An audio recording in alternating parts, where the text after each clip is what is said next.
Kahel, ayan, kulay ngayong buwan. Lakad para sa lahat. Kampanya para wakasan ang pang-aabuso sa kababaihan. Kilalanin natin ang ating mga makakasama dito sa Big Bigat.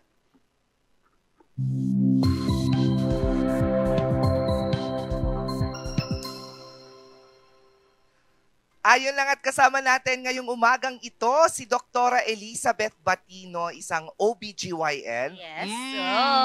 Alam ko yon. Head din po siya ng BGHMC Women and Children Protection Unit at chairman ng GBV VAWC Bausi Committee. POGS Northwestern Luzon Chapter. At syempre, ang nagbabalik na napaka-pretty na si Ma'am Gian Hanolia, ang president ng Operative Nurses Associations of the Philippines o ORNAP ng Cordillera Chapter. Good morning po sa atin, mga madam. Good morning, Doktora. Naka-on na po yan. Good morning. Magandang umaga sa inyo lahat. And napakaswerte namin ni Ma'am Gian at kami ay naimbita para mag-promote ng aming mga proyekto sa buwan na ito. Yes. Ma'am Gian, kamusta naman po? Ayan, so napakasaya na nandito muli ako. Maraming salamat Miss Bea at Miss Angel at maraming salamat RNG Luzon, no? At isang malamig at maulan na umaga sa ating lahat, talagang big bigat. Yeah, sobra.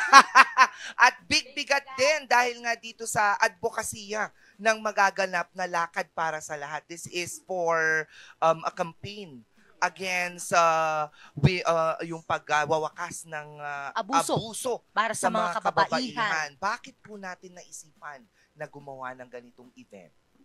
Dahil ang pang-aabuso o karahasan sa mga babae ay hindi na lang siya social issue, but it's economic and political issue as well. At increasing na ngayon ang incidents ng karahasan. Yes. Mabilang, syempre kayo po ay OBGYN, kailan po nagkaroon ng passion in ending the abuse to women? Passion? Mula na before 2015 pa, dahil sa aking private practice, marami akong na-encounter na mga pasyente na nag-divulge o nagsasabi ng kanilang mga naranasan sa kanilang buhay, even if they were still young or during the pregnancy or after the pregnancy. So, confident kanila kumbaga. Yes, sort of. Yes. And yun po yung nag-push sa inyo para ipaglaban sila. Partly, yes. Ano po yung partly na iba? Siguro it's God-given. It's God-given advocacy siguro. Yes, kailangan. Mararamdaman mo din yun kasi bilang isang advocate. Yeah. Mararamdaman mo din siya. And this is in partnership po with ORNAP, ma'am. Paano po kayo nag-collab para po dito? Ayan. So, syempre si doktora kasi nakakasama ko siya surgically sa aming hospital. So, na-open niya ito sa akin. Then sabi ko, syempre as peri-operative nurses, dumadaan din kasi itong mga pasyente sa amin. At some point, at one point or another, especially po yung mga kabataan natin. So, iniisip ko na itong mga advocacy na to, itong mga bagay na to, ito dapat din yung tinutulungan kasi as peri-operative nurses, hindi lang naman tayo surgical. Talagang nasa puso siguro talaga ng bawat nurse o ng bawat medical practitioner ang tumulong at maging advocacy ito. So, nung pinopose ito ni doktora sa akin, sabi ko, sige, tutulong ang aming organisasyon para gawing successful yung project na yan. Ilang years na po kayo nag-collab? This is the first time. Yes. You know, it was so, incidental lang talaga. And it's very quick and very short notice or very short encounter. And how did I start it ba?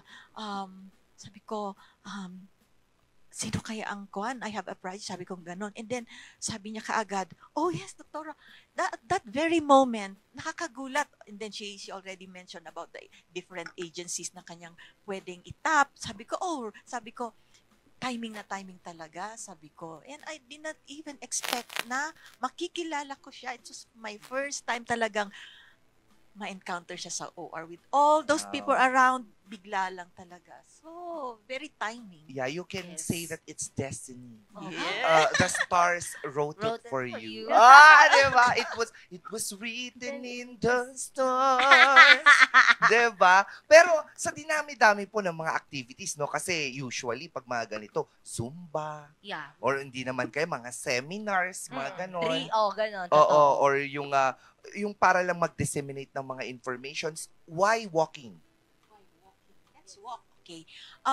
First of all, anuhin natin, sineselebrate kasi natin ngayon ang 18-day campaign to end violence against women. And the coverage period is from November 25 to December 12. But originally, so I'm giving you already a backgrounder. Originally, nag-start ito ng 2002. And it was only 16 day lang. So the Philippine government joined that 16-day campaign or action to against trafficking, against ending gender-based violence. And then later, 4 years later, President Macapagal Arroyo signed Proclamation 1172 to extend the 16-day to 18 days. Yun. So naging from November 25 To December to 12. December 12. Yung December 12 din kasi was to commemorate the International Human Rights Day and to commemorate also the protocol on protection, suppression, and preventing gender-based violence. Kaya siya na-extend to December 12. Yeah. Maganda nga yun, no? Yung pang-end mo paglakad. Yeah, Diba? it's a very different one. We were used to my kick-off on the first day. Yes. This one is a very different one kasi it will be a reminder also na tapos mo lahat yung mga activities mo, but you have to end it with a very with a bang. strongly end it para Yes. mare-remember so that magkakaroon siya ng impact somehow. Yes. Para Diba? kasi win-win situation lang din, no? Yeah. Nakatu- Kasi hindi lang ito para sa awareness ng mga tao, makakatulong din to sa health ng mga jojoy, di ba, ma'am? Totoo. Yes po. At correct ka dyan, Miss Bea, no? Miss Angel. At saka isa pa po, eto kasing violence against women, eto kasi minsan mga tabu yan eh. Ayaw pag-usapan. no? Yes. Nahihiya, syempre ang women, they have their families. Ayaw magsalita. So, kaya siya magiging lakad because we want visibility. Oo, kasama ang ibang ahensya ng gobyerno. Kasi this is a national celebration. Makikita natin may tarpaulin ng bawat government agencies celebrating it. Pero parang, bakit hindi natin nakikita? Kasi nakatago sa seminar, nakatago sa ganito. Yes. So ngayon, gusto natin makita ng tao na meron to. Kasi malay mo, while we're walking along Session Road, meron palang makakalingon dyan na may mga dinadamdam. Yes. At least they know. Pwede silang sumama doon magtanong, saan ba yan? So they know which agencies to go to.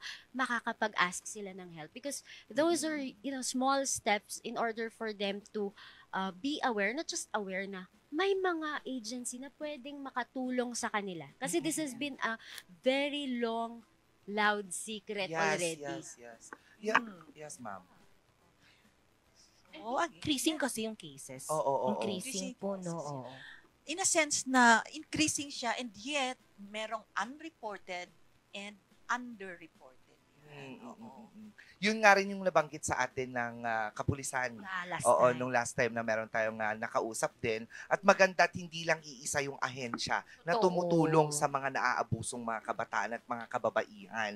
And ang ganda nung sinabi ni Ma'am Gian, no, na we need to be visible. Kasi kung tutusin nga naman, karamihan ng mga ganito is just for seminar, for awareness. Yun Pero lang. hindi naman lahat nakaka-join, hindi Totoo. lahat nakakakita kasi nga confined siya sa four corners ng mga Yeah, rooms or ng totoo. mga venues. Yeah, totoo. Eh ngayon, it's gonna be open to the public at makikita nilang lahat nakakahel. Yeah. Oo. Tama. At saka, gusto namin i-clarify. Una sa lahat, hindi siya rally. This is a solidarity walk in support of yung Vow Free Philippines. Kasi United Vow Free Philippines, ang tema nationally ito. Tapos, isa pa is, gusto nating malaman ng mga tao na, available yung mga agencies at lahat pwede nilang lapitan. And this is also open for all. Hindi lang siya babae. Oo, hindi lang siya babae. We're open to any gender who supports male, female. We're open to the LGBTQ community. Kasi kung minsan ang violence against women, we have partners, di ba po? So, paano mo i-justify yung abuse ng gagaling sa iyong partner if it's not even recognized? Yes, yes. Diba? Yung mga ganon. So, yun, nakakatulong pa rin kasi may abuse pa rin eh. Yes, Women yes. to women or, diba, mga ganong bagay. So, this is an advocacy not just for the women, pero gusto namin buksan ng isip na para ito sa lahat. Para ito sa lahat. May nanay tayo, kapatid, mga kakilala. So, this is open for all talaga. Pati yung walk. Yes. Anything you want to add, Doktora? Tama si Ma'am Gian dyan, ano? Kaya, ang title ng walk natin ay Kahel, Lakad para sa Lahat. Kahel representing the orange color, which is the icon color for this 18-day campaign. So, lakad, it's a walk, not rally. Siya, correct si Ma'am. Hindi tayo nagra-rally, but it's a walk, it's a call for para sa lahat. It's for everybody. Para sa lahat, it's not just the naglalakad tayo, hindi lang para sa mga biktima, pero tayong lahat na nag-a-advocate ng pangtigil or ng karahasan sa mga naaabuso. So, Kahel is not just a sound spectacle, but it's a color spectacle na represent ng hope for the future and a vow-free Philippines.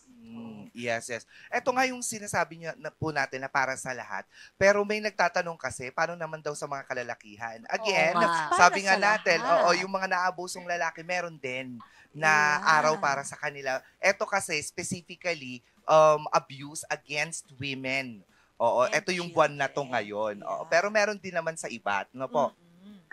Oo. Meron din tayong, yun nga sinasabi natin, this is not a campaign against men. Yes, yan, nakaklaruhin namin. This is not a campaign against men. We are just trying to celebrate and, empower more on the women. Because physically, talaga, kapag kinumpara mo, malaki rin kasi yung diferensya. Talaga. Pero, ang babae at lalaki, hindi dapat yan pinagkukumpara dahil isa sila sa mga bagay na, they go together, but you cannot really compare them. Oo. At parehong respeto yan sa kanila. Yes. So nagkataon lang na ngayon, malakas ang advokasya at ito nga nationally for the vow-free Philippines. But definitely, for the men who are being abused, meron din tayo. Meron din. And they can join po dito, no? Yes, Sa of walk. course. Pwede sa lahat. Para sa Pwede sa lahat. lahat to eh. Para Yeah. sa lahat. Mamatanong ko lang, saan po mag-start itong Kahel Lakad para sa lahat pala? Again, maglalakad tayo ng December 12 at 9 o'clock in the morning. And we will convene earlier than that, about 8 o'clock to 8:30. Saan? It will start doon sa may Pamana, below SM, down to Session Road, and it will end up in Malcolm Square from 9 to 10. After po nun, may Program program. May pa po. program. In addition, ano ang ating uniform? Yes, dapat color, Oo. violet. Alam mo yung color violet, that's for Women's Month ng March. Sige, Yeah. iba na lang. Blue daw. Hindi. Hindi siya. Napaka-obvious Oo, naman. orange, Kahel po. Ayan, orange. Sa mga hindi po Naka-orange nakakaalam, yun po yung tayo. Tagalog ng orange, kahel. Kahel, Kasi marami pa kahel. rin hindi may alam na anong mga Tagalog terms ng mga Yeah, kulay. color. Yeah, No, nakala ko Oo. dalandan. Dalandan dati. Dalandan. Opo. Pero kahel talaga siya. Yeah. Hindi nga tayo nakakahel ngayon. Yeah. That's why you see, kahel, it's a very catchy word, ano? Ma-mesmerize ang isang taong, ano kaya yung kahel na yan? So, mas mas magbubusisi kung ano kaya yan. Lakad Nakakatuwa na yan. naman, no? Totoo. Ang bright ng color ng Yeah. Session Road niyan sa Sa December 12. sa December 12, no? Parang, alam mo na isa talaga sila sa mga nagkakaisa para ma-end na yung natin. Violence Oo. against women. Ma'am, paano po mag-register dito? Register? Not really register kasi there's no registration actually. Ah. It's open for all and per agency or as individual. You can Oh, go. so it's free. Yeah, it's free. It's There's no free. Oh, that's nice. Kala ko Oh. may registration pa. Yeah. Wala. Maganda yan. Oo, so pwede lang silang pumunta doon sa starting point Yes, basta yes. before 9. Before 9. Before 9, may mga stretching pa po ba dyan? May mga pa-zumba pa ba ng very, very light bago mag-start? Wala na yon kasi it's a bit hot already by that time. So we're launching this just a short walk actually, and it will be ended by a very short program. Andun po si Attorney Tabanda to brush us up with the ano ba ang 18-day campaign, ano yung Kahel Lakad, and then there will be community singing. Bangon, babae bangon. Ayan. Yan. Oo. Ma'am, tanong ko lang, personally, ano po ang, ano po yung, bigla ako nawala. Dito Dito ka pa. Dito ka lang. Hindi ako to. Oo, kwan lang to. Kawan lang to. Ma'am, ano po yung importansya sa inyo nitong event na ito? Personally, Ma'am Gia. Para sa akin, this goes way beyond my profession. This goes way beyond my organization. Kasi ako rin po ay isang solo parent. So, napaka-importante sa akin ng advokasya nito kasi sa pag-e-end ng abuso, naniniwala din ako na meron din isang tulad ko, maaari, na pwedeng matulungan ng ganitong advocacy. At saka syempre, marami rin akong na-witness personally na mga ganitong pangyayari. Na people that are very close to me and they felt helpless for years and years at nagiging cycle. Nagiging cycle siya.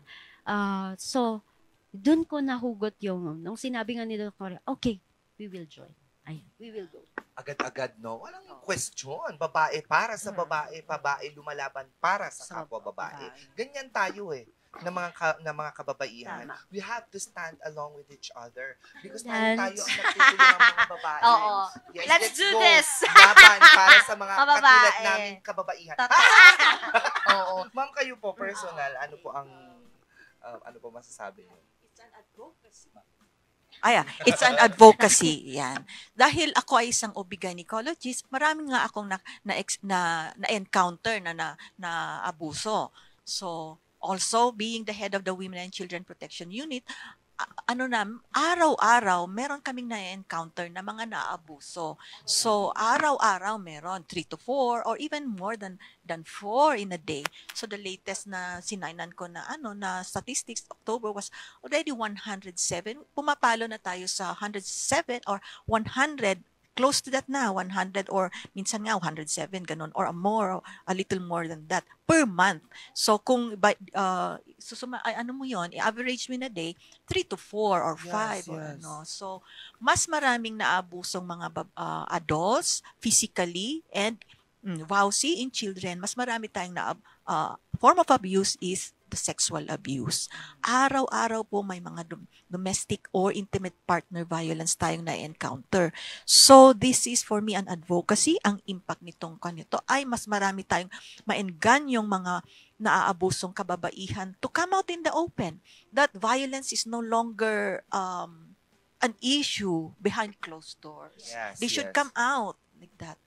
Dahil may mga agencies, may mga units, may mga taong very willing to help them. And this walk is a way of empowering all those women out there who have experienced violence.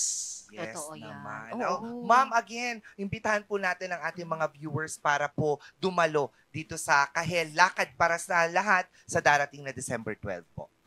Okay, sa lahat ng mga viewers natin ngayon, within Baguio, outside of Baguio, the whole of Philippines, let us be aware that this Kahel Lakad para sa lahat ay isang lakad, hindi siya protest, but it's a walk to for to end violence against women. Ito ay magaganap sa December 12, 9 to 10 a.m. Starting sa SM down to Malcolm Square. Sana maka-join kayo lahat sa ating advocacy. Ma'am Gian, any pages po na pwede po nilang i-follow para po sa mga updates? Okay, so we will, since we are in collaboration working kina doktora, no, they can check the updates din po sa Ornap Car page, ayan.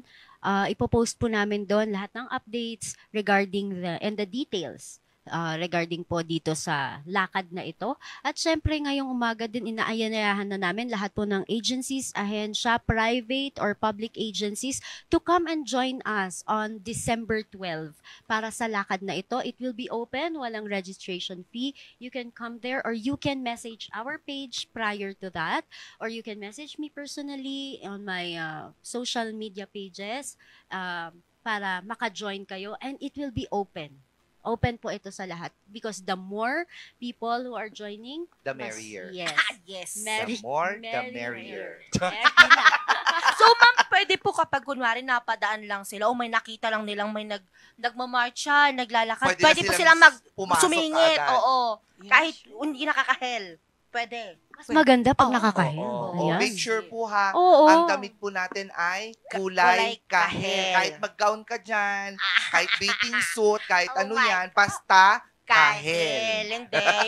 Oo, yung mga maglalabas sa December 12 na magpamalengke, mag-grocery, dyan nyo na lang po yung kahel na damit ninyo. Oo, Di sabi nila, ba? hindi ko color yan. Hindi naman po para sa'yo yung color. Eh. Para po yun sa pagkampanya para Yes. wakasan na ang pang-aabuso sa mga kababaihan. Anyway, may nais po ba kayong batiin, Batiin Doktora, po. Ma'am Gian? Well, gusto ko lang batiin syempre ang aking chief nurse na pumayag para sa schedule today. Oo, shout out po kay Sir Jing Datod of BGHMC, and of course ang aking mga kasamahan sa trabaho, sa peri-operative nurses, to all my officers sa aming organization, sa ORNAPCAR, and to our national officers. Ayan, shout out sa inyo. At syempre sa aking pamilya, magandang umaga, salamat sa panonood. Si Stoner, Si Stone, nanonood. si Stoner at si Shirley yan ang aking magulang. Ayan, Yan. napaka-supportive nila. Yes, Hello po, Mom and Dad. Miss you. Wow. Miss you Miss agad. you. Oo, sabihin nyo lang po kung dyan po ako sa inyo mag-noche Si buena. Brenna. Eme, Doktora. Okay.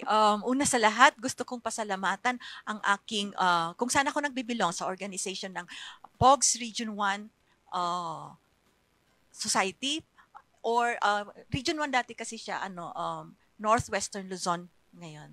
So, POGS Northwestern Luzon Chapter, magandang umaga at salamat sa pagsuporta sa campaign na ito, Lakad para sa Lahat. And all the organizations na invite namin, nabigyan na namin ng mga sulat. Salamat sa lahat. And syempre hindi ko rin kakalimutan ang Baguio Benguet Medical Society na mag-join sa lakad sa December 12. And sa pamilya ko, sa aking co-worker sa BGHMC. Ayun naman. Maraming salamat po, Doktora Elizabeth Batino and Ma'am Gian Hanolia. Thank you for being here. Anytime, our stage is open for Yes. all your advocacies. Tama po. Maraming salamat po. Mga ka-MP,